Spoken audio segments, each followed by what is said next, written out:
kay wala mi kaya nga igpakabot sa among mga anak. Kung adunay mga Bisaya nga motipon pagpuyo sa tribong Mamanwa, mo palayo na usab sila, mo usa ka na kahinungdan. Busa sa pagkakaroon nga kami na ang mga sumusunod, nakita na mo nga nagkaanam og kaupaw gumikan sa mga dayuhan. Often disadvantaged, their lack of sustainable employment makes them vulnerable to exploitation, their rights violated.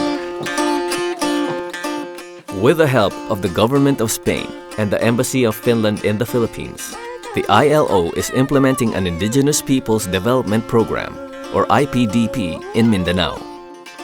By protecting and reviving the wealth of the natural resources, combined with the untapped indigenous labor force, potentials can be harnessed, their dignity restored.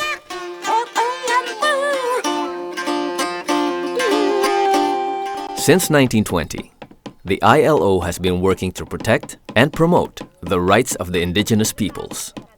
In 1989, following a global consultation process, the International Labour Conference adopted ILO's Indigenous and Tribal Peoples Convention, or ILO Convention 169. This legally binding international instrument serves to strengthen related national policies, such as the Philippines Indigenous Peoples Rights Act, or IPRA. Since its passing into law in 1987, the IPRA has been helping indigenous peoples in gaining back their rights over their ancestral domains through the issuance of Certificates of Ancestral Domain Title, or CADT. ILO's work with the indigenous peoples has been centered on empowering indigenous peoples towards achieving self-reliance and sustainable, inclusive, and greener growth in the Philippines. In partnership with the National Commission on Indigenous Peoples, ILO's Indigenous Development Programme is being implemented in Caraga Region, which consists of Agusan del Norte, Agusan del Sur, Surigao del Norte, and Surigao del Sur. Caraga is home to the Mamanwa, Mandaya, and Manobo tribes, who are mostly CADT holders. IPDP paved the way for the indigenous peoples to take the lead in pursuing growth and development in their communities based on needs which they themselves identified. Kung Manobo o Mandaya dinha sa pamaypayan Sikahoy, San Jose ug Sikahoy, doon na yung mga tribo nga dili na kaayo mo adapt sa ing-ana nga mga pamaagi. Pero dili ibote pasabot nga dili na siya usa ka tribo. Karan sa amo, kung masunog na ang kuan, minus lang bagkay na kay ang mga purely nga Manobo sa karaan. So kita nakaawat ng tag Bisaya nga magbagkay. Pero ang mga dili yun ang pure nga Manobo. Sa liya po ang kuan nila kung hindo na siya unya isa libay, isa libo. Pareho sa Biblia mabasa. Isa buwag ra. Umani sa buwag, unahan na po na siya, hinduan na siya. Kanara. Through community-driven participatory development, or CDPD processes, the indigenous peoples in specific CADT areas discuss among themselves on how to move forward and decide what they can do individually and collectively. This is written down in a brief community action plan, or a comprehensive ancestral domain sustainable development and protection plan, or ADS-DPP, as provided for in the IPRA. Karon namo na kining gidevelop, gusto namo ma-develop kini mabalik ang mga kinayahan katong nga upaw nga mga kalasangan. Gusto namo kining kabuton mo hinungdagan na nagmangandoy kami nga mahuman kini nga HDPP para makaporma kami sa development sa among yutang kabilin. Dito sa loob ng ancestral domain namin, halimbawa itong niyugan ito, may plano kami na magdagdag ng another na farm para magkaroon ng additional na niyugan. So magtanim pa kami ng mga kahoy, magkaroon kami ng pagprotekta sa loob ng CADT 134. These processes continue as leaders and members of the tribe meet as often as necessary to make important decisions and renew their commitment to develop the ancestral domains for themselves and the next generation.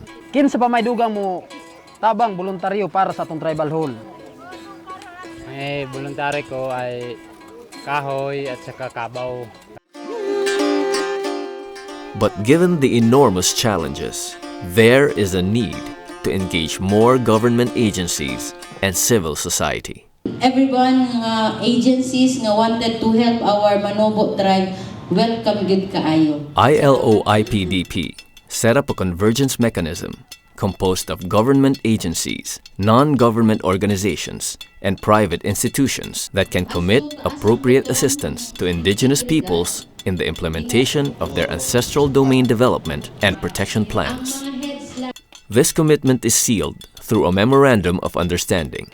To IPs deserving students to avail summer jobs under the special program for the employment of students.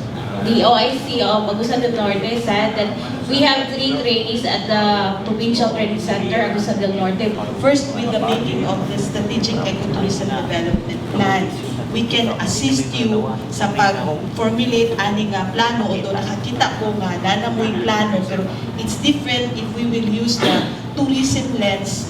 Truly converging towards building the capacity of the indigenous peoples in harnessing their individual potentials and that of their ancestral domains based on the provisions of the IPRA. This unique strategy, in fact, has already resulted to one promising output. The Manobo community Sago Palm Enterprise in CADT 089 in Veruela, Agusan del Sur. CADT 089 is a more than 30,000 hectare ancestral domain of some 18,000 Manobos living in 22 villages. One of the identified assets of CADT 089 is a variety of palm tree they call lumbia.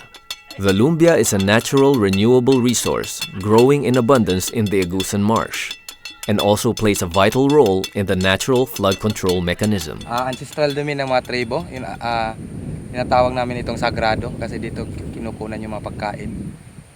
Sagrado lumbia.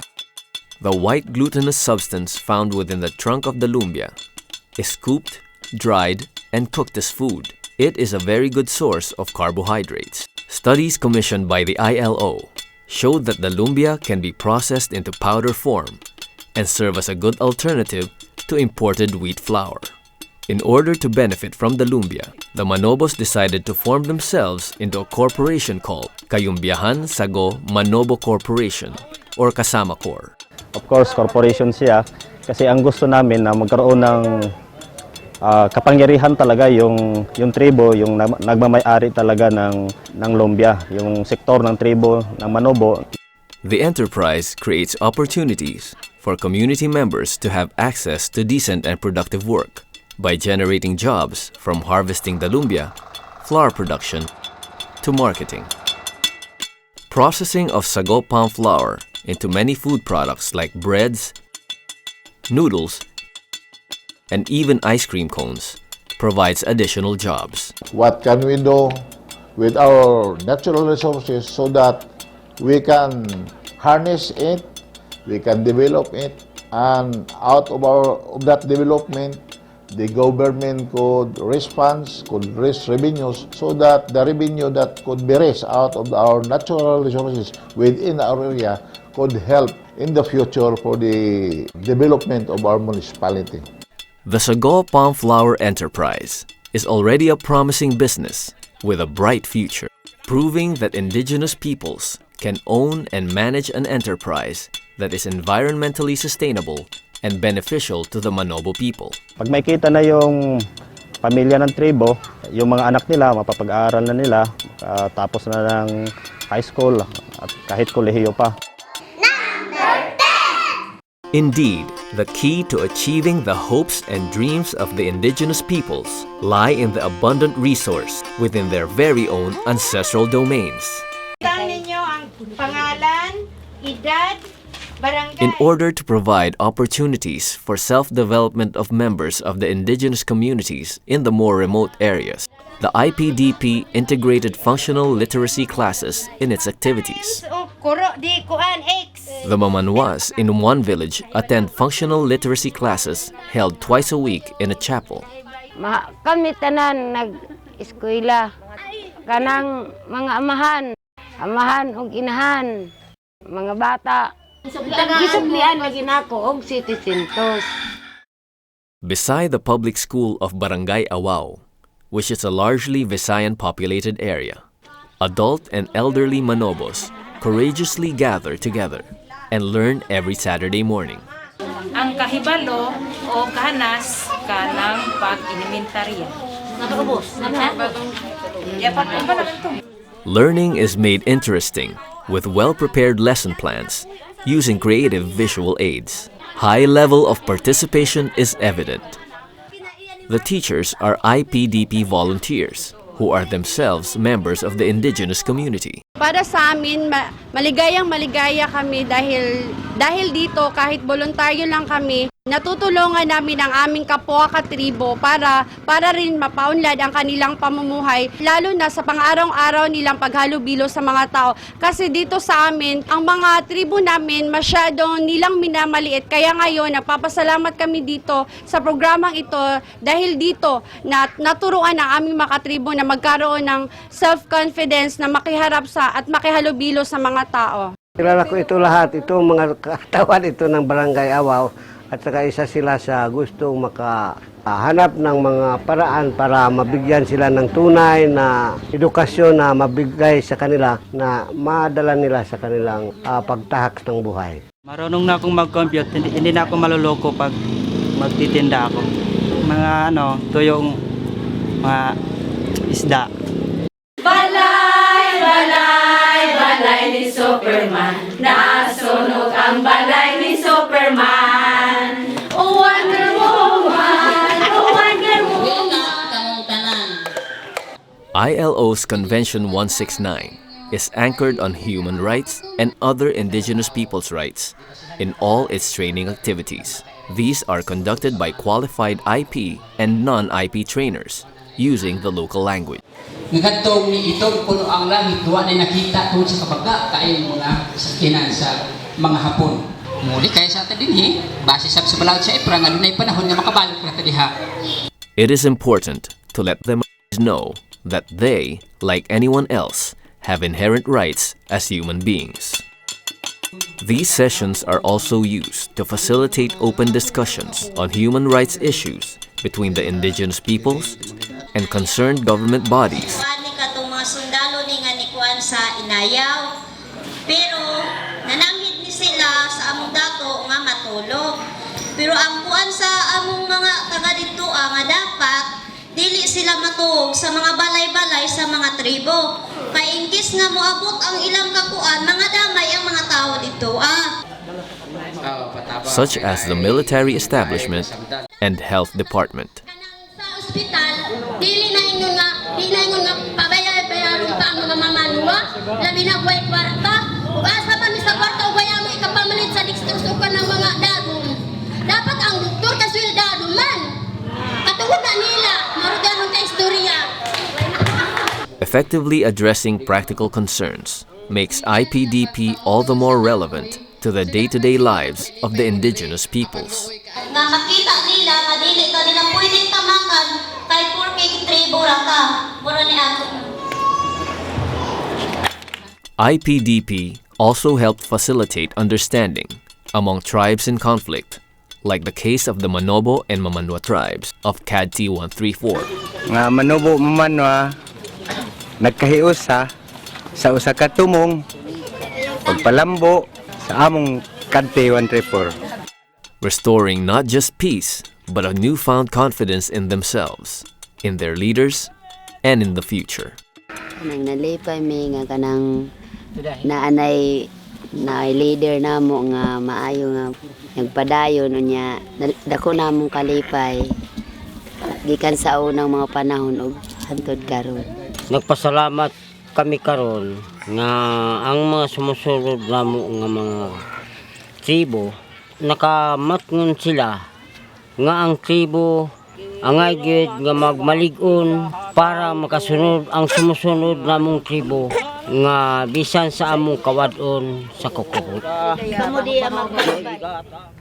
Kami nga mga leader karon nakita namo ang among yutang kabilin nga angay namong protektahan amumahon ug palambuon ang yutang kabilin tungod kay anaan ni ana diha mao kanay makahatag og dugang kalambuan sa tribo pinaagi sa yutang kabilin. Makabut lamang namo ang kalambuan sa tribo hilabi na ang dugang panaghiusa pinaagi sa pagprotekta, pag-amuma, o pagdumala namo sa among yutang kabilin. All these efforts support the country in its goal of achieving sustainable, inclusive, and greener growth. The Philippine archipelago is home to 110 ethno-linguistic tribes, each with their own unique culture and tradition.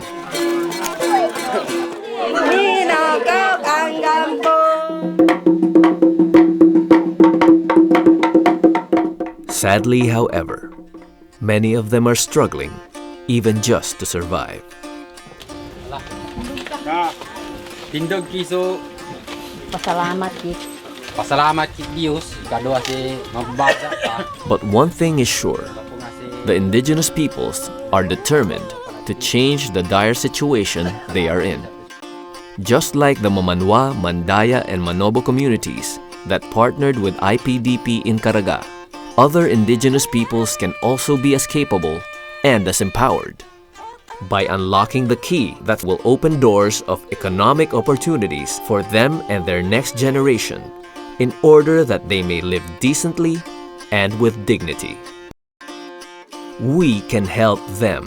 We from government, private institutions, non-government organizations, and the Filipino people can choose to be part of this convergence and make a difference. This is something about commitment. This is something about trying to work together, and that people whom we are supposed to serve really feel that their lives are being touched by what we are doing. For many other indigenous communities have yet to be reached by ILO's Indigenous Peoples Development Programme. They are ready to begin the same journey as IPDP Caraga. A journey that promises a better life ahead towards genuine progress and peace, not just for themselves, but for the entire Filipino nation.